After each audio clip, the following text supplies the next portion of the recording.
Wow.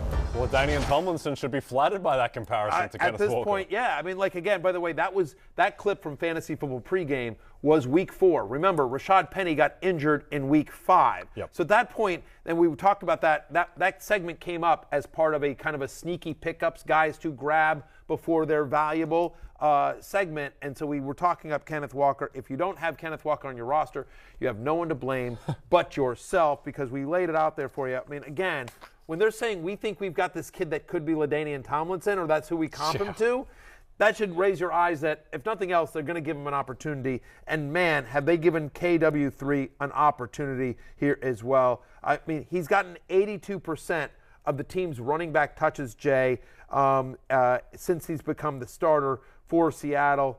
23 for 168 and 2 touchdowns. 3 straight games with 85 or more rushing yards and a score. And then I think, as you see it here on your screen, just what a monster game he was. But I thought this was pretty cool.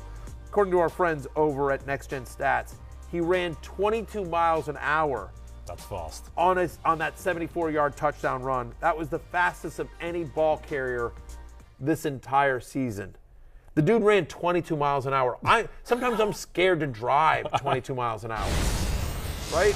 Right. Here we go. And here's the run, as you can see if you're watching on Peacock or on YouTube later. And here's the burst. I mean, I think you just have to treat him like he's Nick Chubb going forward, except he doesn't have Kareem Hunt stealing touches off him. I mean, he's going to be a top 10 running back going forward. He's now the favorite for Offensive Rookie of the Year.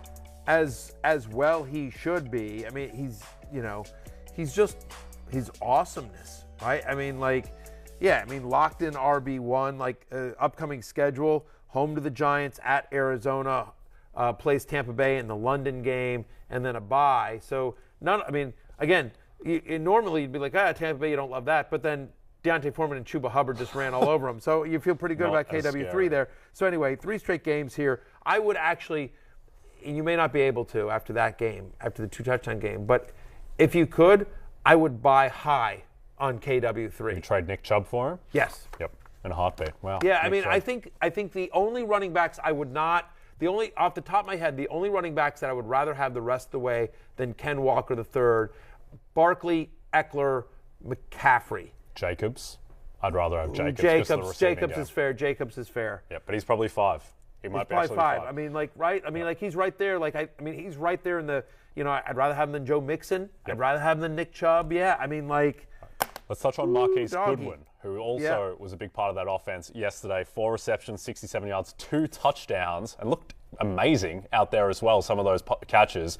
I assume that he is one of the best wide receiver waiver wire pickups this week. Well, I think we'll know more about Marquise Goodwin when we find out about DK Metcalf. If DK Metcalf is fine, hopefully we'll get some update on him before we hit waivers tomorrow night. If DK Metcalf were to miss time, then yes, Marquise Goodwin, who's had, pockets of success here and there, 49ers come to mind as the most obvious, but other than that, no. If DK Metcalf's fine, then no. I think it's just, again, Metcalf left this game with an injury, got a little bit banged up, and so he had a connection there with Geno Smith. Yep. I think the Seahawks are going to win that division. They're plus 550. Let's go to Josh Jacobs. I like that call. Let's go to Josh Jacobs, who was on your love list last week, and he vindicated it. Just an absurd stat line, 143 yards, 3 touchdowns, a little bit of work in the receiving game as well. Now, I think he's going to end the season as the number 1 back in fantasy. I think that's in play. They've got a really easy schedule coming up, and he's playing as well as anyone. He might be. I still think Saquon, we've talked about Brian Robinson. There's Geno Smith as well. I think there are people that I would prefer as favorites for comeback player of the year. Yep. But Josh Jacobs, I bet you, is in the others receiving votes. Definitely. You know what I mean? Absolutely. He's going to get votes for that award, as you see. We always talk about how the fact how running backs come into the league and sort of, for those somewhere, Denny Carter is smiling, the zero RB truthers. But if you saw there just on the show, we showed kind of the Week 7 running back leaders and some of the names that were on there: Raheem Mostert, Travis Etienne, Eno Benjamin. We're going to talk through Ken Walker. These are all guys that either went late in your draft, middle of your draft. There were some guys. There was the Ecklers and the Nick Chubbs that were guys that went early-ish. Although Chubb and Jacobs both were, had lower ADPs than typically. So, anyway, It's Josh Jacobs' world. I tweeted this out. I had him on my love list, and I had him as running back 4 this week, and I think I was too low on him. Yeah. I mean, just a monster game for him. Only 6 players have an 80% running back share, and Josh Jacobs obviously is one of them. By the way, he's also averaging a 17% target share over the last 4 games. So the only guy in the NFL with over an 80% rush share and a 17% target share is Saquon Barkley. His average running back rush share over the last 4 is 90%. Just massive, insane usage. Saints, Jags, Colts, Broncos are the next 4. You don't love any of that, but the usage is so massive it doesn't matter. Yep, Raiders are coming. All right, Paris Campbell, who is all of a sudden highly relevant, getting Cooper Kupp type of usage the past 2 weeks. 21 targets the last 2. 21 targets the last 2 weeks. You know, this is somebody who came into the league as a highly touted prospect out of Ohio State. Injuries have just derailed his career time and time again. Obviously, Ashton Doolin being on an IR helps his playing time as well, but now he's playing 99% of the snaps, right? Yeah. And he's playing in the slot. And so while the average depth of target isn't that great, when you think about the sack machine that is Matt Ryan, it sort of makes sense that they're just trying to get the ball out quickly from Matt Ryan to Paris Campbell, who's become a bit of a safety valve here for Matt Ryan. So, yeah, we'll talk about him more tomorrow on the Waiver Wire show, but Commanders, Patriots, Vegas, and then the Eagles. You don't love the Eagles matchup. You don't love the Patriots. But again, with the idea of he's just sort of a safety valve here, Paris Campbell suddenly becomes pretty interesting. His success has come at the detriment to Alec Pierce. Who Paris Campbell's the guy you want over Pierce. All right, Daniel Jones, who was one of the best performing fantasy quarterbacks of the week, number 2, behind only Joe Burrow, who had an absurd game. And Jones, he's adding the value with his legs, where he's going to break his career single-season record in yardage maybe in the next 2 weeks, and that's where the value's coming from. Over 100 yards rushing in this game on 11 rushes and a touchdown. He now has 3 games with 60 or more rushing yards this season. My love-hate earlier this week, I did blind resumes, and I compared 2 players and their rushing totals, and one was Najee Harris, and one was Daniel Jones, just his rushing. Yeah. And Daniel Jones compares favorably, honestly, and now he's blown by him after week 7.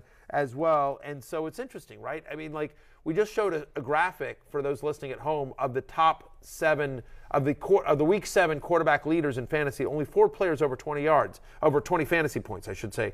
Mahomes and Burrow, okay, great. Yeah. And then Andy Dalton, the Red Rifle, the Red Rifle, yes. And Daniel Jones, who on a per game basis this year is quarterback 9 in fantasy points per game, right? I mean, is that like, obviously this week, monster game, almost 30 fantasy points, but like he's averaging 17 points per game at Seattle, a bye, home to Houston, home to Detroit. I think he is absolutely a viable streamer, Daniel Jones, because they are making an effort to get him on the move. I think I'd rather have Daniel Jones than Aaron Rodgers going forward in fantasy, or at least it's close. That's not a crazy take. And Wandale Robinson, nice game as well. Yep. They're adding weapons for him in the passing game. Okay, Ezekiel Elliott, who's started to look more explosive the past 2 weeks, gets the 2 touchdowns. He had an injury scare, but he came back in, and I think that Zeke is definitely trending up. Yeah, obviously. Look, good matchup with Detroit, but the fact that and Tony Pollard also had a nice game, but when they get in close, they're going to give it to Ezekiel Elliott, and now that Dak Prescott's under center, they're going to get in close, right? I mean, like there was, there was a guy down at the 1 on this one and this one as well, so Zeke got a couple of lucky opportunities that I don't think he ever would, but yeah. He's now had 15 or more rushes in 5 of his last 6 games, at least 75 yards from scrimmage, and 4 of his past 5 as well. And so, again, we wish there was passing game usage. There isn't been. But is Ezekiel Elliott a very useful RB2 this year? 100%. Because that offense is going to be in scoring position often with Dak Prescott under center. The rest of the Cowboys, again, like Noah Brown had a bad fumble at the 5-yard line as well. There was just a couple of weird fluky plays. Detroit sort of played plucky. I thought Dallas is going to be just fine. It was like 10-0, like I think through the first 3 quarters or something like that. Just some weird fluky plays down in the red zone. But with Dak back, it should be very good, smooth sailing for the Cowboys offense moving forward. They play Chicago at home next week. Yeah. Hey, it's Matthew Berry from NBC Sports and Rotoworld.com. Just want to thank you so much for watching what you just watched, or at least being too lazy to click out of it after the autoplay just kept it going. So either way, thank you so much for just letting it scroll by your screen. And now I'd like to ask you respectfully, okay, please subscribe to the NFL on NBC YouTube channel for the latest NFL news, fantasy headlines from Rotoworld, and betting analysis from NBC Sports Edge.